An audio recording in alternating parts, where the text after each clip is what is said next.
Hi, this is William here, and today we're going to talk about how bounce rates affect your SEO. Bounce rate is an internet marketing term used in web traffic analysis. It is basically the percentage of visitors who enter a site and bounce or actually leave the site rather than continue viewing other pages within the site.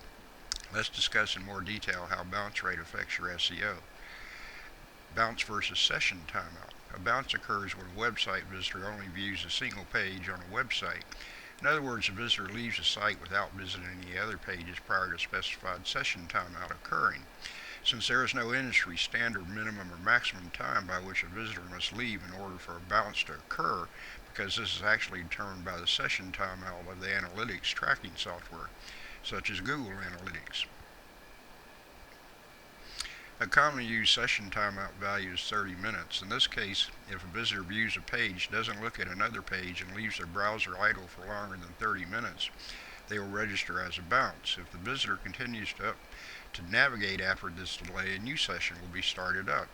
The bounce rate for a single page is the number of visitors who enter the site at a page and leave within the specified timeout period without viewing another page, divided by the total number of visitors who entered the site at that page.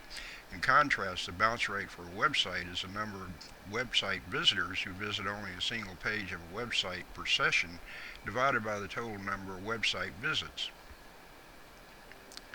Utilization. Bounce rates can be used to determine the effectiveness or performance of an entry page. An entry page with a low bounce rate means that the page effectively causes visitors to view more pages and continue on deeper into the website.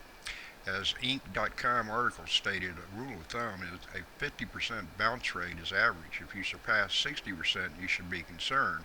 If you're in excess of 80%, you got a major problem. An explanation of the bounce rate measure should be relevant to a site's business objectives and definitions of conversions, as having a high bounce rate is not always a sign of poor performance. On sites where an objective can be met without viewing more than one page, the bounce rate would not be statistically meaningful for determining conversion success.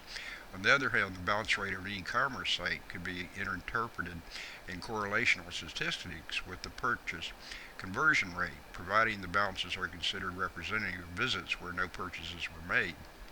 And please note, whereas a site-wide bounce rate can be a useful metric for sites with defined conversion steps requiring ternary page views, it may be of questionable value for sites where visitors are more likely to find what they are looking for on the entry page straight up. This type of conduct is common on web portals and referential content sites. For example, a visitor looking for the definition of a particular word enters an online dictionary site on the word's definition page. Likewise, a visitor who wants to read about a specific news story may enter a site on an article written for that story. These example entry page could have a bounce rate above 80%, thereby increasing the site-wide average, and they might still be considered successful due to having served their purpose. Bounce rates can be a major factor, so always add Google Analytics to your websites and review them periodically to make sure you are communicating with your audience. And that concludes the presentation on how bounce rates affect your SEO. This is William, and we'll see you the next time.